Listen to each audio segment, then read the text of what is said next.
I got the wedding disinvitation from my own mother, one cold sentence: Clara doesn't want her special day overshadowed. I've saved thousands with the tech I built. But to my family, I'm still the one who shamed them.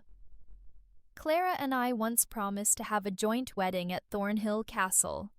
5 years later, that castle stood tall, and I was erased from the dream. So I bought the entire castle 72 hours before my sister's wedding. If you think this is just another family story, you're dead wrong. Subscribe now to catch more cinematic, emotionally charged, and mind-blowing stories like this one. I didn't lose everything because of one betrayal. I lost it all because I trusted the people I thought never would. The zipper caught slightly on the satin. I tugged gently, not wanting to wrinkle the ivory slip dress I'd just spent a ridiculous amount of money on. A backup just in case the blush chiffon I ordered didn't arrive in time. I was halfway through folding it into my carry-on when the message came. A buzz, then a chime, then everything stopped. Con không nên đến Clara, không muốn ngày đặc biệt của mình bị lu mờ. Mom. I stared at the screen. I reread it. Twice. Then once more slower, as if maybe I'd misinterpreted something in the Vietnamese my mother used only when she wanted to sound final or crueler. Translation: You shouldn't come. Clara doesn't want her special day overshadowed. Overshadowed. I sat down slowly on the edge of the bed, still holding the hanger. My breath stalled halfway in my chest. The last time I saw Clara, she'd hugged me outside that same window just after we shared matcha and tears and dreams. That was before everything burned down.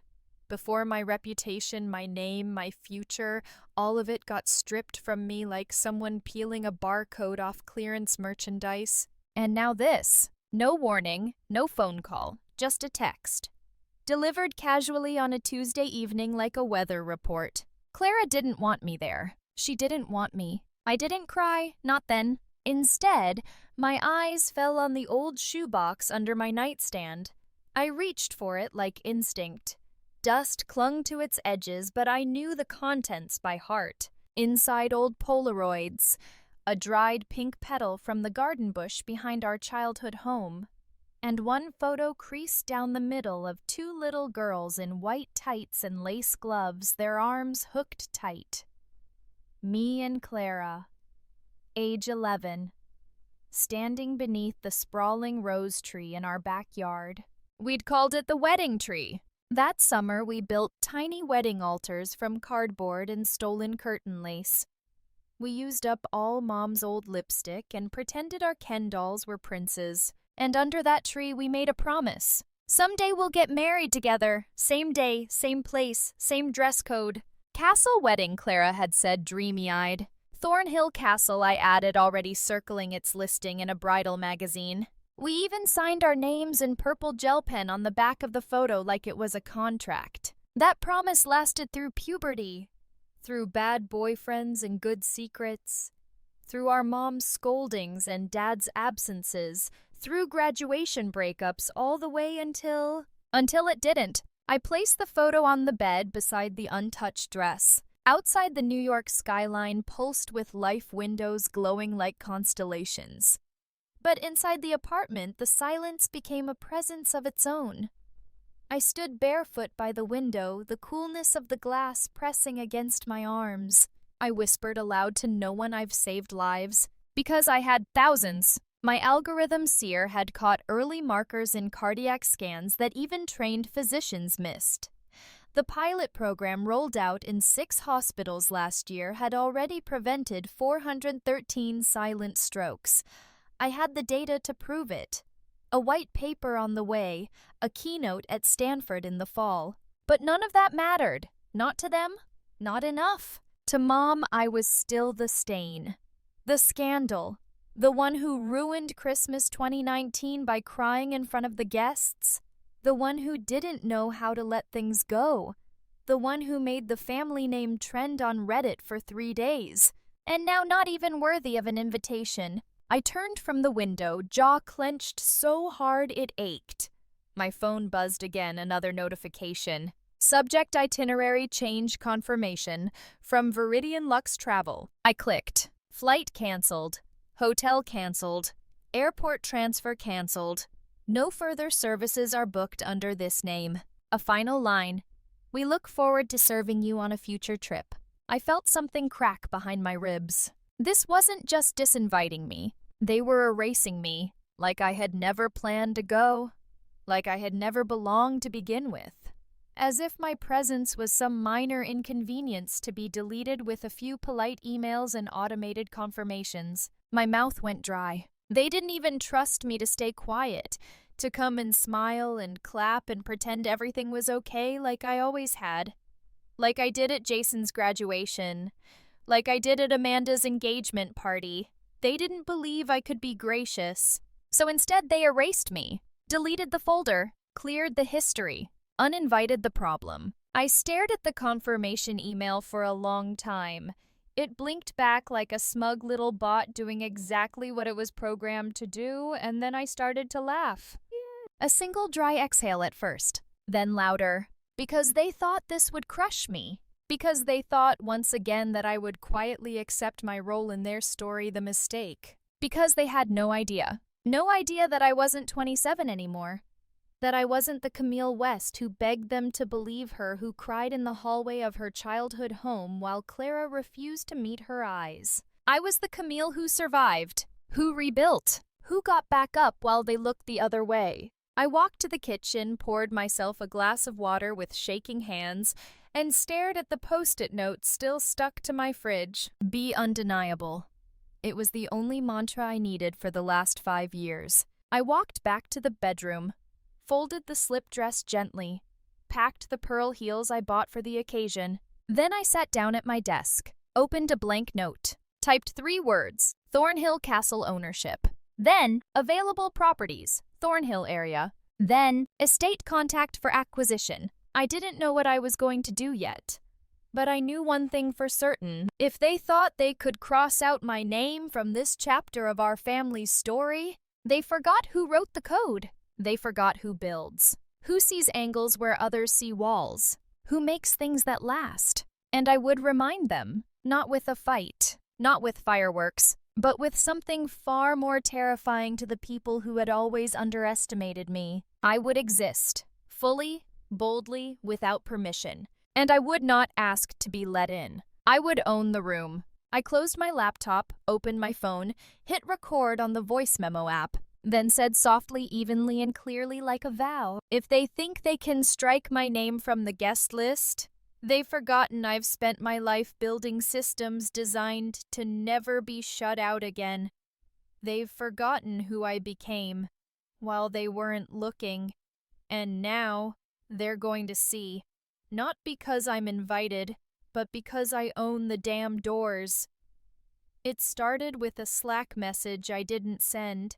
A file forwarded from my account. Confidential, proprietary, stamped with the digital signature of my user key. The timestamp was 2:43 a.m. I was asleep. I had proof, but none of it mattered. By the time I stepped into the office the next morning, the looks were already on me sidelong sharp like scalpels wrapped in lattes.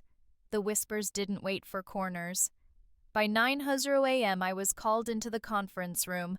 By 9:07 my badge no longer opened the elevator. I remember standing in the lobby of Neural Core, holding a cardboard box that still smelled like printer ink, and staring up at the mirrored ceilings. My face looked warped in the reflection, too wide, too pale, too guilty. 2 security guards flanked me like I was radioactive. They didn't give me a chance to explain. They didn't want one. Not when it was easier to name a scapegoat. The company had just closed a $12 million contract with the government hospital network. The leak, however minor, could have tanked the deal. They needed to amputate the infected limb fast. And I was disposable. That afternoon, TechPulse ran the headline, AI star under fire, Camille West accused in confidential data breach. A picture of me at a panel in San Francisco, smiling, bright, unknowing, plastered above a wall of speculation and half-truths. Comments flooded in. Another hacker disguised as a genius. She probably sold it to pharma sharks. This is what happens when you give a 27-year-old too much power. And then came the call from my father. Not to ask if I was okay, not to say he believed me, just cứ để yên cho báo chí làm việc, let the press handle it. He didn't even call it false. He didn't even ask for my side. My mother didn't call at all. Clara sent one text, just one. This is hard for everyone, Cam. Not you, not I know you didn't do it, not what the hell is going on. Just everyone. Everyone. As if the burden of watching me burn was somehow mutual. I tried to explain once. I forwarded them the log trail's screenshots of my system access at the time of the leak, proof the file had been manipulated by someone with admin override. No response. I sent one more email. To my father. I didn't beg, but I asked. I asked for him to believe me. The reply came 2 days later. One sentence, just focus on rebuilding what's left. As if it were rubble. As if it had already been confirmed. I didn't hear from Clara again. Not even when I took down my LinkedIn. Not even when I posted the final update on Twitter thanking the women in tech who had once believed in me before silence replaced solidarity. And so I disappeared. Not all at once. At first, I clung to remnants, old colleagues, ex-mentors, even my ex, who texted me a half-hearted hope you're okay before ghosting for good. The networks evaporated fast. People left me behind faster than the headline dried. I rented out my apartment in the West Village, deleted every trace of my professional identity, burned every conference badge I'd ever collected, and I moved into the garage of a friend's cousin in Brooklyn's Flatbush district. It was technically illegal. Mold in the ceiling, no central heat, one window. But it had a workbench, an outlet, a door that locked. That was all I needed. I lived like a ghost. Days were spent scraping freelance gigs off underground boards, bug bounty tests, back-end debugging, writing algorithms for tech startups so small they didn't even bother to ask who I was. Nights were mine. I poured every hour into something no one knew I was building. Seer. A self-learning AI that could detect micro-patterns in EKGs and MRI scans, predict silent cardiac events before they occurred. I'd first started drafting the logic back at Neural Core buried in a notes folder titled Quiet Days.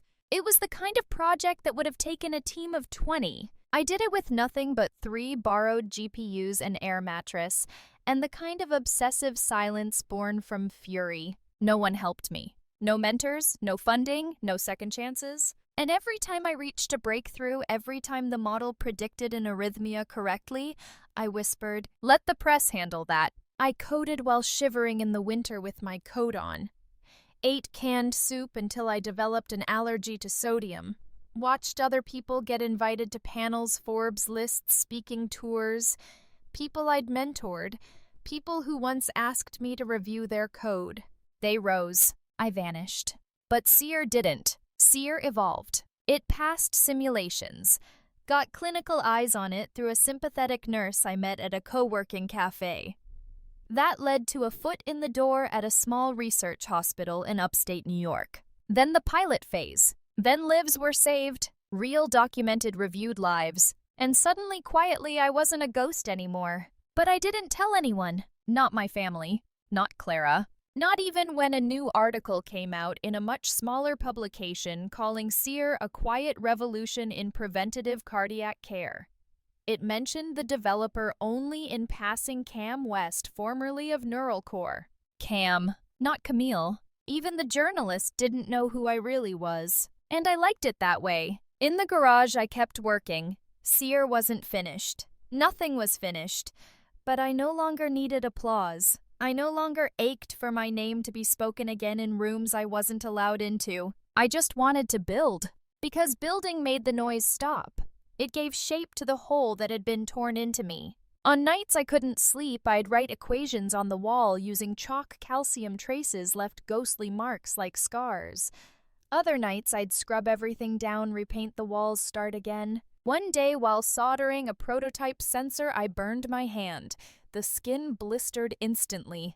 I didn't even flinch. I looked at the redness, at the shaking tremor in my palm, and I whispered, "This is nothing compared to what they did." When Sear crossed 95% accuracy in its third testing wave, I had no one to tell. So I walked to the nearest park, sat on a damp bench, and let the wind remind me I was still part of something bigger than a lab, bigger than a family. The world still spun. People still needed saving. And I could do that whether they said my name or not, whether they invited me or not. It was on that bench that I wrote in my notebook, "I don't need the world's forgiveness. I need to build something that makes their approval irrelevant." I underlined it 3 times. I remember the smell of wet leaves, the feel of my breath fogging the air, the sound of a child in the distance saying, "Mama, look at that lady with chalk on her hands." That was me. No press, no filters, no validation. Just a girl with scarred fingers and a machine that could see what others couldn't. I went back to the garage.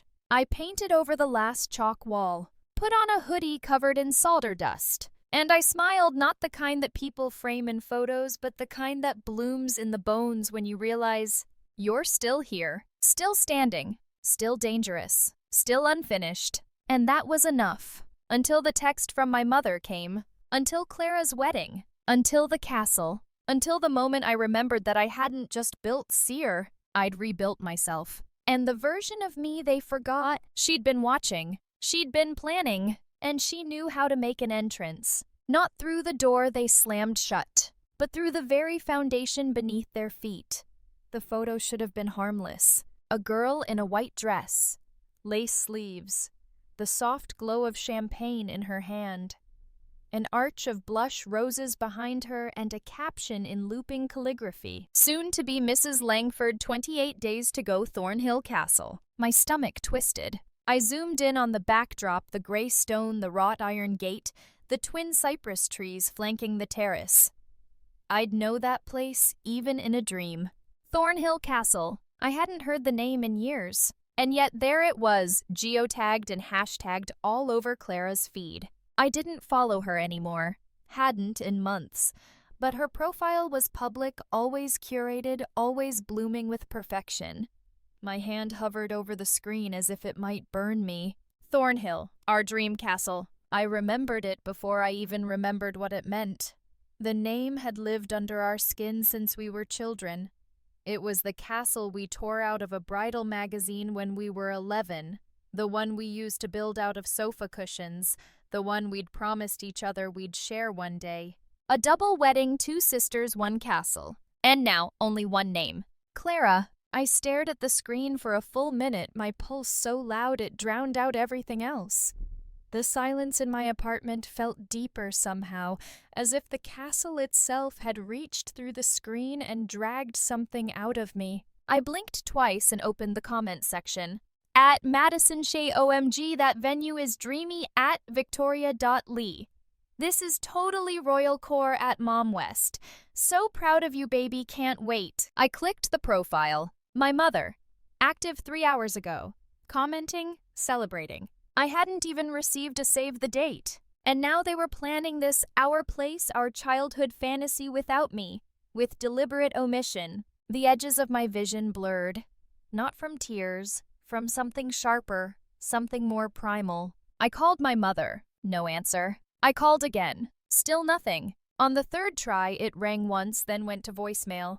The sound of her voice on the message made my jaw lock. I called Clara.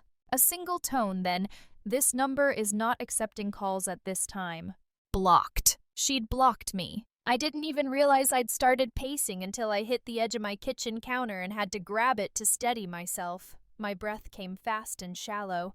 Blocked. Erased. Again. And this time they were taking Thornhill too. I stared at the walls, at the faint chalk residue still left from Sear's early formulas, and something inside me shifted. No more silence. No more disappearing. I needed air. I threw on a hoodie and walked 4 blocks to the cafe where I used to do all-nighters on code sprints. The lights were the same.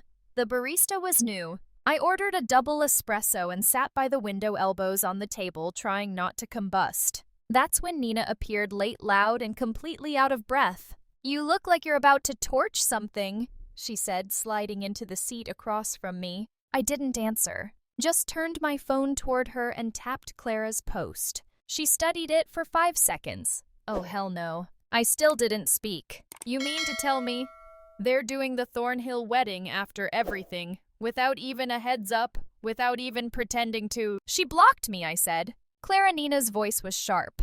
I nodded. Jesus. I looked out the window. The espresso went cold. She took everything, even that dream. For a while, Nina said nothing.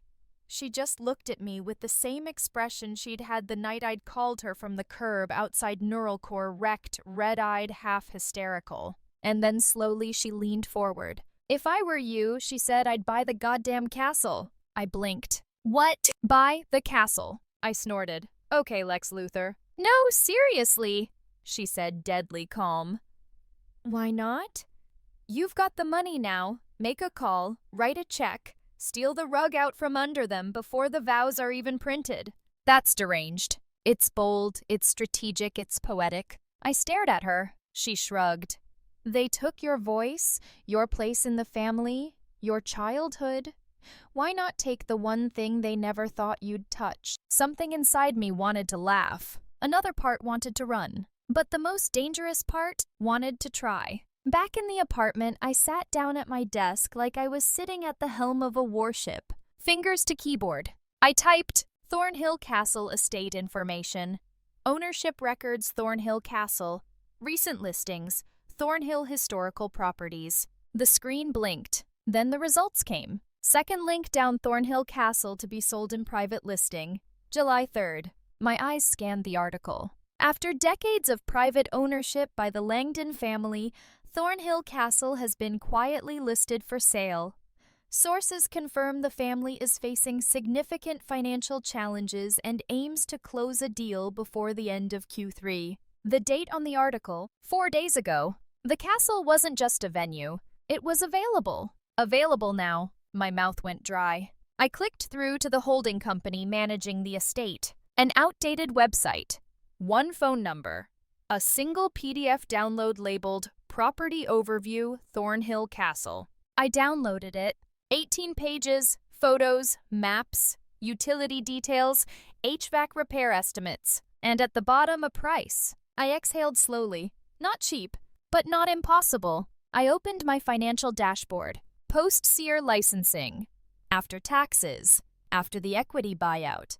After the tech transfer agreement with the EU. 5.2 million. Sitting, waiting, untouched. I had enough. Barely, but enough. And no one could say no this time. Not Clara. Not my father. Not the world. I tapped the corner of the screen, staring at the image of Thornhill at sunset, its towers bathed in gold, its windows like watching eyes. I didn't know what I'd do with it yet. I didn't even know what kind of owner I'd be. But I knew one thing. This time, I would not ask for permission. I called Nina. You're serious, aren't you? She asked. I need your husband's contact, I said. He still works at Leighton and Reed, right? The real estate firm. He's going to lose his mind. Wait, Camille. Are you doing this to ruin Clara's wedding or to fix something in yourself? Maybe both. Silence on the other end. Then I'll text you the number. The next morning, I wore a blazer for the first time in 2 years. My old lawyer's office was on 57th and Lexington in a building that smelled like generational money and dry leather. The receptionist remembered me. I didn't return the favor. He greeted me with surprise. Camille West, he said, half standing. We didn't expect to see you back in this sphere. I sat down and placed the Thornhill brochure on the table. I want to make an offer. His eyebrows rose. On a venue? On a fortress. He nodded slowly. I'll need to run valuations and confirm liens. You're aware this will be highly illiquid, and I'm aware. You'll need a letter of intent by Friday at the latest if you want a chance at exclusivity. I nodded again. Are you doing this alone? Yes. A pause. He leaned back. Well, he said, if you're serious, Camille, let's make them regret leaving your name off the guest list. I didn't flinch, because I wasn't doing this for revenge. Not entirely. I was doing it to reclaim something that had been stolen from me long before Clara's engagement. Not a castle, not a childhood promise, but a place in my own story. And this time, I was writing the ending. The gravel crunched under my boots as I stepped out of the car. Thornhill Castle rose in front of me like a cathedral carved from mist and memory-gray stone weathered by salt, and time its turrets slicing through the low clouds. The front gates, wrought iron and filigree, were half open. A detail I couldn't ignore. They had always been closed in the brochures in the articles in my childhood fantasies.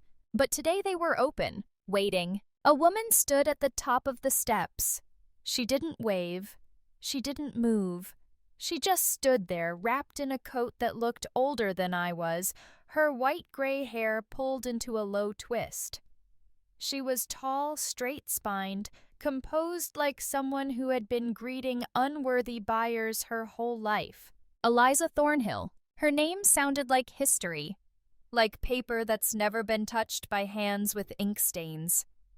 She didn't smile when I approached. "You're early," she said. "You said 4, I replied. "It's 3:42. Her voice had the soft crackle of aged velvet.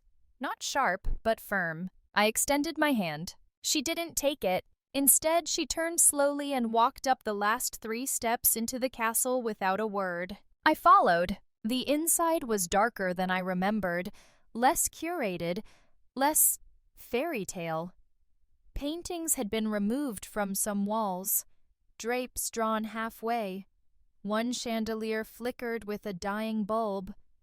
It wasn't abandonment, it was something sadder withdrawal, like a body slowly closing itself off before the heart gives out. She led me into a drawing room, still magnificent despite the quiet wear. She sat by a fireplace that hadn't been lit and gestured for me to sit opposite. I didn't. Instead, I walked slowly to the window. From there I could see the back lawn, the east terrace, the wedding tent already partially assembled. Ivory fabric rippled in the breeze. "Clara's wedding, 2 weeks out. You know about the event," Eliza said from behind me. "I do. And you still came. That's why I came." She paused. Strange motivation for a buyer. I turned to face her fully. "I want to purchase the castle," I said. "With a condition." Her eyes didn't blink, didn't flinch. Only the small tilt of her head revealed anything curiosity, maybe, or wariness. "I want the wedding to happen," I continued. "As scheduled, without any disruptions. I'll stay out of sight. The staff doesn't need to know. And your name stays on all visible documentation until it's over." She stared at me like I'd recited a riddle with no punchline. "You want to buy the castle?" she repeated slowly. "But allow another woman's wedding to go forward on the property without anyone knowing you own it?" I nodded once. She stood, walked to the mantel, picked up a silver clock and turned it slightly like it wasn't quite aligned.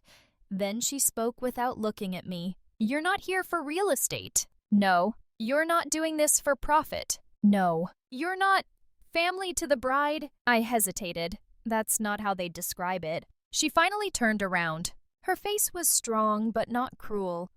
The kind of strength that didn't waver in silence. A stillness built from generations of loss, not privilege. "I built this house up for 40 years, she said. "Restored it from ruin. Every wall has been scrubbed with my hands. Every roof tile regrouted after storms. I've thrown 3 weddings here. My daughters, my nieces, and my granddaughters. And you want me to hand it over?" In exchange for silence. I stepped closer. "No," I said. "I'm asking you to hand it over in exchange for dignity." Something flickered in her eyes. "Go on." I took a breath. "I know what it means to lose your name. To have something you built reduced to scandal. Or erased. I know what it's like to walk through rooms full of strangers pretending your absence is convenient. I don't want to ruin her wedding. I don't want attention. I want to own the place they thought I didn't belong, and do it quietly, elegantly, without dragging anyone through the mud, especially you." Eliza studied me for a long time. She moved back to the fireplace, sat again. "Then you're not buying this place out of anger?" "No, you're buying it out of grief." I said nothing. She looked down at her hands. They were thin-veined with elegant joints and silver rings that looked hand-forged. "My husband died in the West Wing," she said softly. "Stroke. We were in the middle of restoring the chapel. He collapsed right beneath the arch window. I've never stepped back in that room." I remained silent. "I didn't list the castle to rid myself of it," she continued. "I listed it because I couldn't watch it fade. I needed to let it go before I started hating it." Her voice cracked, just once. I waited. Finally, she stood again, walked to a small desk, opened a drawer, took out a set of papers. "You'll need to keep the legal team silent," she said, "and the escrow short. I'll sign a pre-transfer of soft rights and full title after the wedding concludes." I nodded. "I've already retained a private legal team. No interviews, no announcements. I don't want them." She looked at me one more time, eyes narrowing. "Cô không mua vì danh vọng đúng không?" It stopped me. The Vietnamese was perfect. Clean, deliberate. I nodded. "No!" She smiled just slightly. "My husband was from Hugh," she said. "He would have liked you." I stepped forward, extended my hand again. This time she took it. Her grip was stronger than I expected, and colder. "But steady!" She signed. We signed. 72 hours to seal the deal, but effective control would pass immediately. I would own Thornhill Castle. They just wouldn't know it yet. As she walked me to the front doors, we paused under the arch. The late afternoon sun stretched through the glass like golden lace. Dust hung in the air like memory. "Why now?" she asked. I looked out at the long gravel drive. At the hydrangeas Clara would stand in front of. At the castle they told me I wasn't welcome in. And then I said it. Not for her. Not for me. But for the girl who was erased 5 years ago. The girl who stopped waiting for justice and built her own throne. "I'm not here to destroy anything," I said softly. "I came to prove that I could rebuild right from the place that tried to bury me." Eliza said nothing, just nodded once, then closed the doors behind me. And for the first time in years, I didn't feel shut out. I felt inside. The first thing I did after signing the deal wasn't to celebrate. It was to strip the floor plans down to bone. The old castle blueprints spread out across the long oak table in the West Library, still dusted with history inked in delicate cursive from 100 years ago. I stood there, sleeves rolled up, red pen in hand, eyes tracing corridors like battlefield routes. There wasn't time for sentiment. Clara's wedding was 12 days away. And if I was going to take control without blowing my cover, I had to think in code, stealth, precision, maximum transformation, with minimum visibility. I summoned the event team, every coordinator, vendor, and staffer Clara had hired. I brought them all into the castle's side gallery, the one with the stained glass windows and weak Wi-Fi, and dropped the first twist. "I'm not here to cancel your contracts," I said. "I'm here to upgrade them." They blinked. I kept going. Lighting design triple capacity. Use full LED rigging, silent track remote programming. I pointed at the sound tech. "You're going to run spatial audio mapping through every ballroom. No feedback, no latency. I want the guests to feel like the music is breathing." The planner started to speak. I cut her off. "Don't worry. Clara doesn't need to know. None of the family does. As far as they're concerned, it's business as usual. But behind the curtains, this isn't just a wedding anymore. This is a restoration of legacy." No one asked who I was. They didn't have to. Money rewrites introductions. And my money came with exact specs, advance deposits, and confidentiality agreements thicker than marble. By the third day, the transformation had already begun. Old chandeliers were rehung with weight calibration sensors.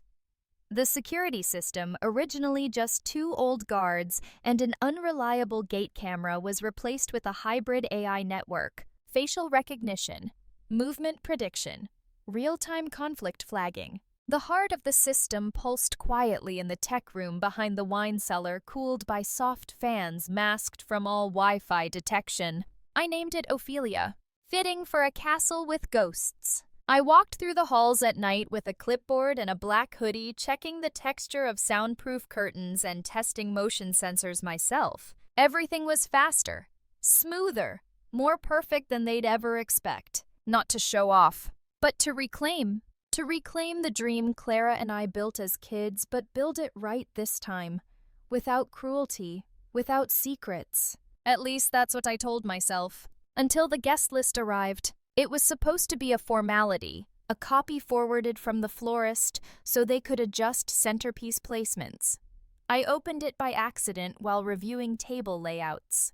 And there it was. The name. Graham Nolan. The groom. Clara's fiancé. My chest tightened. I knew that name. Not from family dinners. Not from awkward reunions. From footnotes. From the file. I pulled up the folder I kept archived and encrypted on 3 separate drives. The one labeled Core Dump 2018. Within it, metadata from the original investigation logs of the neural core leak. Anonymous sources. Redacted statements. But one section was never redacted. The complaint that triggered the internal audit. It had been filed through an anonymous HR channel, but the IP traceable. G. Nolan. I stared at the screen like it might dissolve. I remembered the quote burned into my disciplinary record. She stores patient data on unprotected personal devices. High risk to company reputation. I remembered how fast it all unraveled after that. Graham Nolan, the man marrying my sister. The man who had cost me everything. I shut the laptop, stood, and laughed. Quietly. Not because it was funny, but because of course. Of course this was the circle. The same people. The same hands pretending to hold gifts while sliding in knives. And now he was going to stand on my marble floors, say vows under the arch I had reinforced, toast under the lights I paid for. No, not this time. I pressed the intercom button to the tech room. Activate live record protocol, I said. Assign flagged priority to Graham Nolan. Capture all interactions with anyone on the Tier 1 guest list. Confirmed, said the voice on the line. Facial ID locked. Session ID Thornhill S03. It was done. I sat back down in the chair and stared at the glass of water in front of me. It trembled slightly as the server passed outside the door. Or maybe that was me. Later that night, I found myself in the main hall reviewing the final run-through with the concierge staff. Uniforms had been updated. Floral deliveries scheduled to the minute. Even the scent diffusers, subtle blends of rosewood and bergamot, were tested and approved. Everything was perfect. Too perfect. And yet I couldn't breathe. Not until it was finished. As the staff trickled out, one remained behind. She was young, 19, maybe 20. Blonde braid tucked under a cap. Her badge read Lena, hospitality intern. She looked at me strangely. Not scared. Not impressed. Just curious. Can I ask you something? She said softly. I looked up from the table. Go ahead. She glanced over her shoulder, then back at me. Why are you doing all this? I raised an eyebrow. She hesitated, then said it. I mean, you're invisible. You're the one actually running the show, but no one's supposed to know, right? That's the point. I know, I guess I don't understand what you're trying to prove. You've already won. I smiled slow and thin. I'm not trying to prove anything. She tilted her head. That's not true. I didn't answer. She stepped forward, lowering her voice even more. My mom used to say, when people set fires in your life, you have 2 choices. Put them out or light something bigger. Silence. Then she asked, are you sure this won't burn everything down? I looked at her for a long moment, then stood, walked toward the window where the moonlight painted silver over the stone floor. And I said it quietly for myself more than for her. It already burned. I'm just building from ash. She nodded, said nothing more, and left me alone in the hall of a castle I owned. A castle I was about to haunt in the most beautiful way, because this time, the fire was mine. The gravel whispered under designer tires. The castle gates opened like a secret welcoming its favorites, except the favorite this time wasn't the one stepping out of the black SUV. Clara exited first, glowing in a soft white linen set. Her sunglasses oversized her smile sharper than the veil she'd be wearing in 24 hours. Beside her, my mother moved with clipped grace, already scanning the stone walls and blooming hydrangeas with that thin-lipped approval she reserved for spaces she didn't control but still judged. And behind them, my father tanned from some golfing retreat eyes squinting toward the castle facade like it was older than he remembered, and maybe for once not entirely beneath him. They walked into my castle, and they didn't know it. Every step they took echoed through halls I had reimagined. The foyer was lit by the custom Italian chandelier I'd installed 3 nights earlier, the one Clara had once circled in a bridal magazine at age 13. The scent in the air, bergamot and white cedar, was chosen to match our grandmother's old perfume. She wouldn't be here, of course. Dead women don't get invitations either. I watched from the corner hallway behind the stairwell, half shadow, no name tag, no announcement. And still the air shifted. A few staff turned their heads slightly subtly. They knew who I was.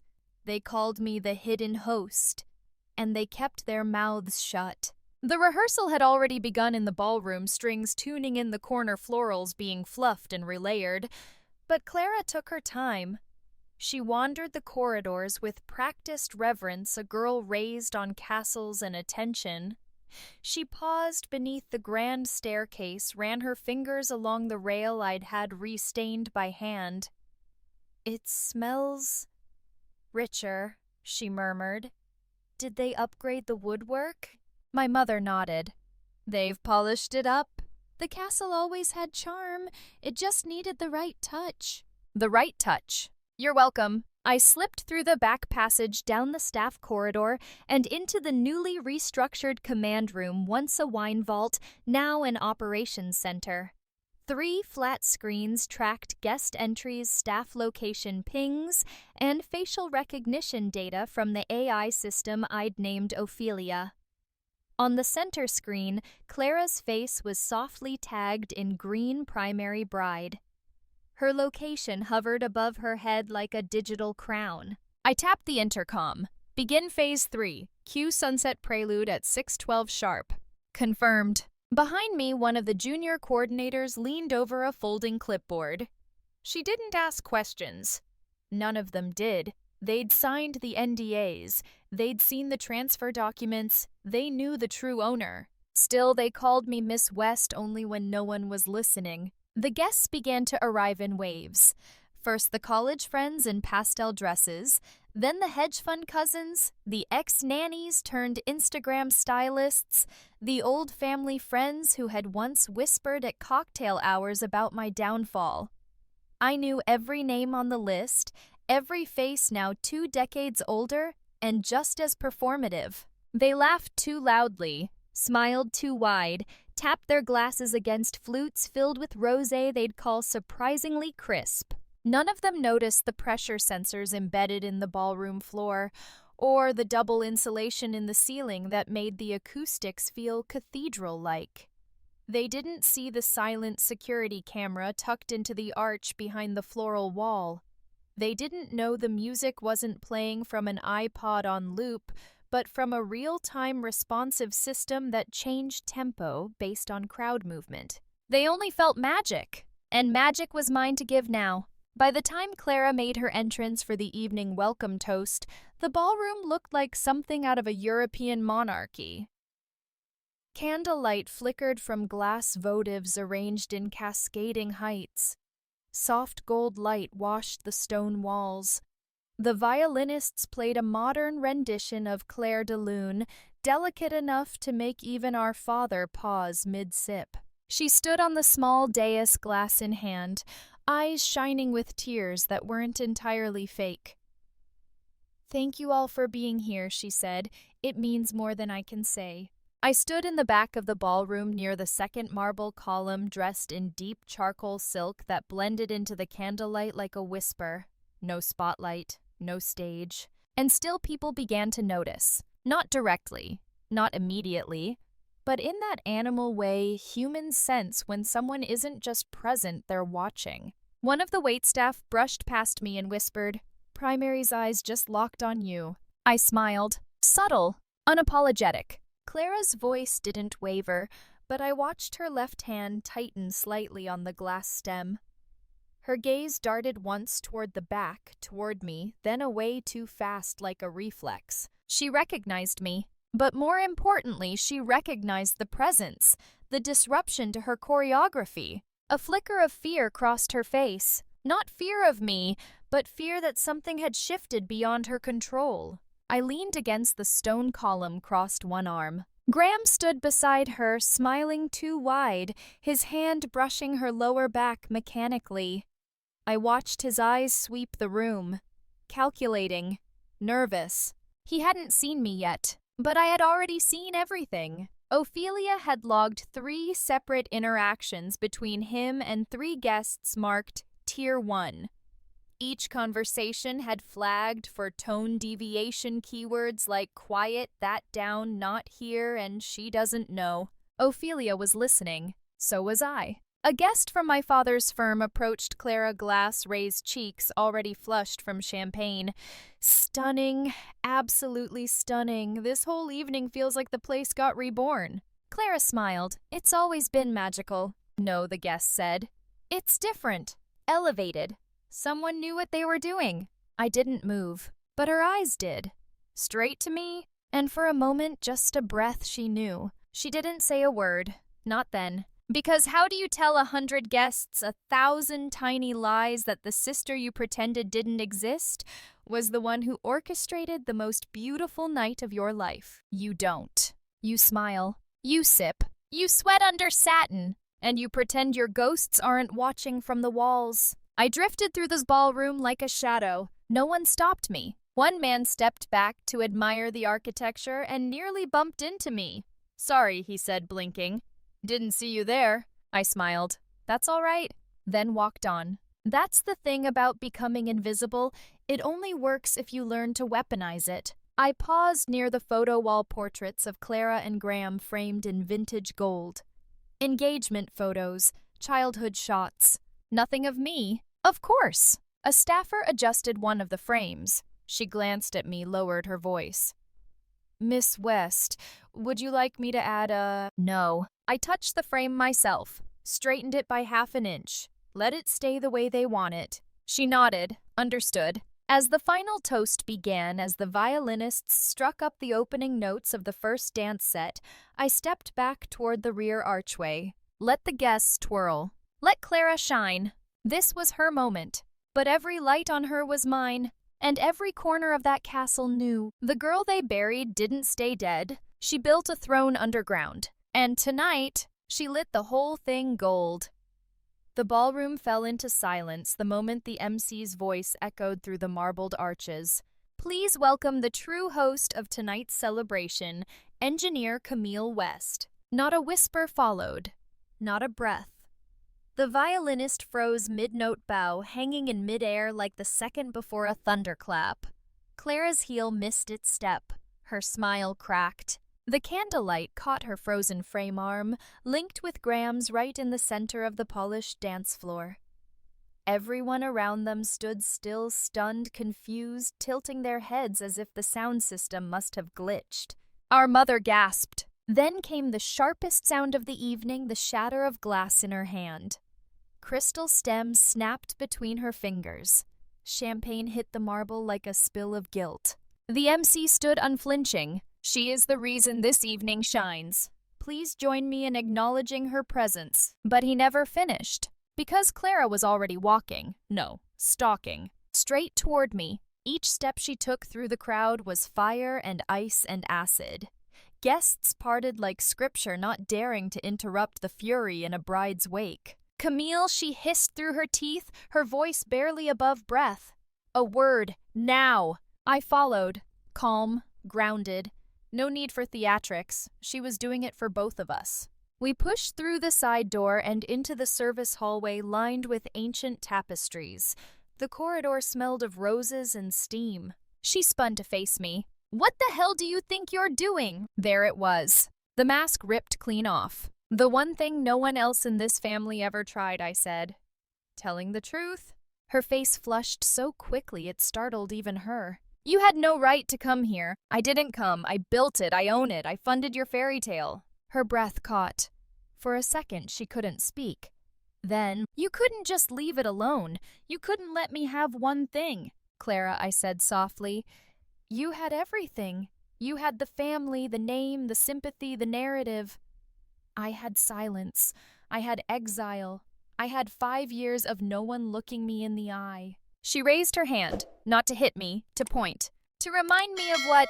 That you're better, that you won some noble war by playing ghost. I didn't flinch. I didn't come to take anything from you. But you built this whole thing on a lie. One you didn't tell, but you let it thrive. Her eyes narrowed. What are you talking about? I pulled out my phone, tapped the screen, and there it was. A voice, male, calm, familiar. Yeah, I submitted it. I mean, she was going to get the job over Clara. You know how it is. They see a woman like Camille Degree's charm brilliant.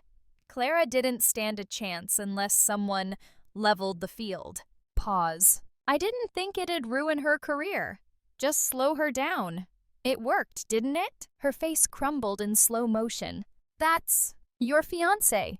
3 weeks ago, at a bar, talking to an old colleague. Ophelia caught it. She stared at me. She stared through me. You recorded him. I secured the truth. And the truth is, I didn't destroy myself. He did. For you. And you let it happen. Tears didn't fall. Not yet. Clara stood there like a child watching her reflection break in water she thought was still. He said it was for your sake, I continued. He thought he was doing you a favor. Imagine that. Sabotaging a woman's life to protect another woman's shadow. I didn't know, she whispered. And you never asked. Silence again, this time heavier. Then the sob came, not like a storm but a whimper. Small, raw, undeniable. I wanted to believe it wasn't true. I wanted to believe you were just unlucky. Or that maybe you did it. I nodded, because that was easier than believing someone loved you so much. They destroyed someone else for it. Her knees buckled slightly. She leaned against the stone wall. I let her cry. Not because I wanted her to hurt, but because for the first time it wasn't me crying alone. You could have exposed him, she whispered, in front of everyone, humiliated him. I still could, I said calmly, but I won't. This wasn't about revenge. This was about reclaiming my name, on my terms, in a way that could not be erased. She wiped her eyes, mascara streaking downward. What now? I shrugged. You marry him, or you don't, but now you do it knowing. I did my part. I gave the truth back to the one who deserved it. She looked at me, eyes swollen and glassy. I'm sorry, she said. It was barely audible. I nodded. I didn't come to destroy your day, Clara. I came to remind you whose dream you're standing in. A few seconds passed, then another. And then she asked the question I never expected. Will you stay? I exhaled slowly. Not from pain. From the weight of a door unlatching after 5 years locked. I'll watch from the back, I said. That's always been my seat anyway. No, she said softly. That's not where you belong tonight. Another pause. Then she walked away. Back toward the ballroom. Back into the storm of her choices. I remained in the corridor. Alone. Not excluded. Not forgotten. Just visible again. And somehow that was enough. The night after the dance, everything started to unravel.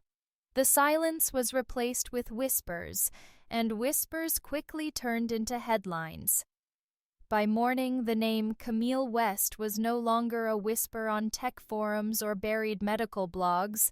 It was front page on digital outlets. AI pioneer silently stages family wedding takeover. Once vilified engineer, now owner of Thornhill Castle. The wedding hashtag was hijacked. The photos now had new captions, some curious, some cruel, but none of them indifferent. The story had landed, and in that landing it had cracked something open. Inside the castle, Clara was nowhere to be found. Her bouquet still lay on the banquet table, wilted slightly at the edges. Guests made excuses for her absence. Too much excitement, just needed air. But Camille knew better. She didn't chase. Let her find her own mirror. Instead, Camille stood alone in the eastern corridor, staring out the stained glass window, watching the horizon burn with late morning gold. She didn't flinch when she heard the approaching footsteps behind her. She already knew who it was. Camille. It was their father. Not Cam, not sweetheart, just Camille. As if saying her full name now was an act of restoration. She turned around. Her mother stood beside him. Both looked like people who had just survived a long, dry storm. Worn, weathered, but finally awake. Her father cleared his throat, but the silence afterward was longer than anything he could say. Finally, lấy ra bố mẹ nên nghe con, ngay từ đầu. Camille didn't blink.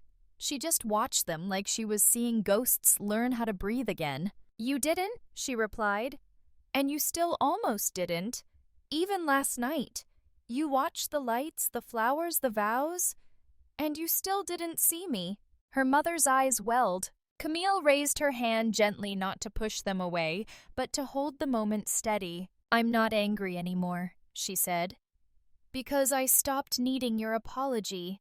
I stopped needing anything except one thing, the truth. And today, the truth stood where it always belonged. Her father nodded once slow, like a man finally understanding the weight of what he left behind. We failed you. Camille smiled, but not out of warmth. You didn't fail me. You failed the version of me you chose not to see. And then, as if the universe knew when the page needed turning, Eliza appeared in the doorway.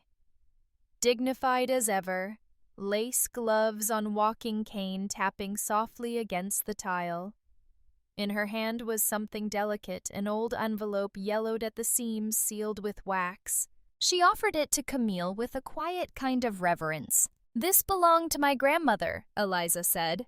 She was the first to ever turn down a royal wedding offer. She chose love instead of legacy. Camille took the envelope carefully. She wrote this letter after being exiled from her family estate. Said she never wanted the next woman who was pushed out to feel like the end was truly the end. Camille broke the seal. The ink was faded, the script impossibly elegant. She read it silently, but one line made her stop and read aloud. A place that once rejected you is the most powerful place to begin seeing yourself again. Eliza smiled. It's why I sold it to you, not for your money, but because I saw the way you looked at these halls not as revenge, but as rebirth. Camille held the letter tighter. She looked back at her parents. Their eyes lowered, humility in their posture now, not shame, not regret, but a kind of permission. The kind that finally allowed the child they never understood to stop asking for permission. She didn't need them to clap. She didn't need them to beg. She just needed them to witness her standing in her own light. No longer the forgotten daughter. No longer the exiled sister. Just Camille. Whole and undeniable. Clara didn't make a scene. That was the part that surprised Camille most. No tears in public, no screams, no last dramatic gestures. She simply handed the ring to the butler, placed it gently into a silk-lined box, and walked out the side entrance of Thornhill Castle. It wasn't a storm. It was a quiet surrender, one that felt in its own way like healing. Not every ending had to be violent to be final. Guests had started leaving. The music had stopped. The candlelight dimmed into golden silence. Camille stayed. She wandered back to the ballroom now, empty, echoing. Her heels clicked against marble floors that just an hour ago hosted a symphony of glittering gowns, orchestras, and lies. Now it was just her and the memory of what she had rebuilt. She didn't sit. She stood in the center of the floor, looking at the chandelier above. The same one she had asked to be restored. The same one that nearly fell during rehearsal and would have injured Clara if Camille hadn't upgraded the safety rigging herself. She had saved more than reputations here. She had saved lives quietly. A sudden burst of footsteps broke the stillness. A child no more than 6 dashed across the ballroom chasing a floating ribbon, laughing. She froze when she saw Camille. They looked at each other.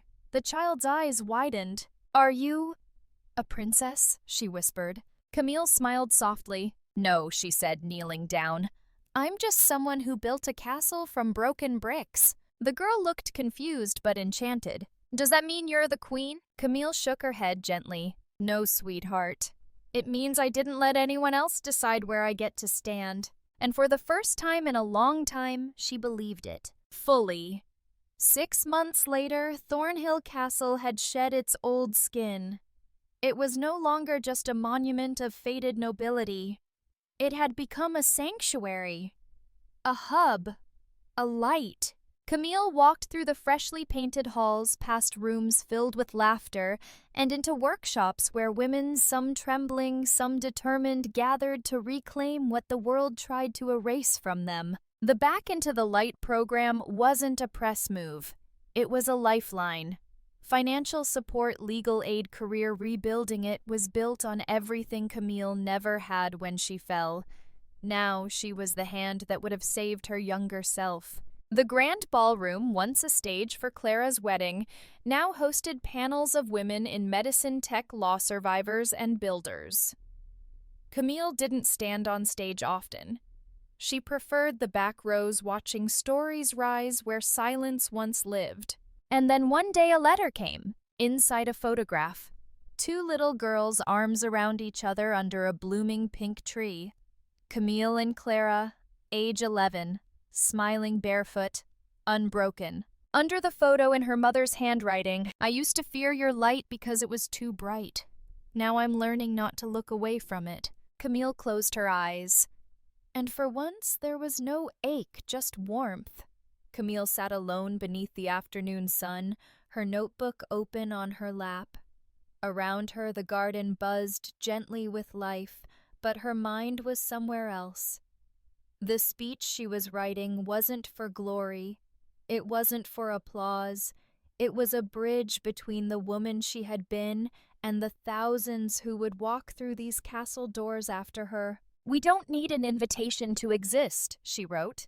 We don't need permission to matter. We only need to show up for ourselves. A breeze caught the corner of the page. She pinned it down with her fingers, the ink still wet from her last sentence. She stood, her heels clicking softly as she crossed the now familiar halls of Thornhill. Chandeliers lit up as she passed beneath them, not for her, but because she'd installed the motion sensors. Every light in this place responded to presence. She passed the grand mirror, and this time there was no one behind her to deny her reflection. No shadow, no judgment, just her, full, present. At the entrance, the heavy doors creaked open. A group of young women stood there hesitant. Some clutched resumes, some held suitcases, most just held hope. Camille smiled. "Welcome," she said, holding the door wide, "to the place where no one gets left out." And as they walked in one by one, her voice echoed once more, clear, strong, and without bitterness. "I was once erased from a celebration, so I turned that day into a beginning for all of us."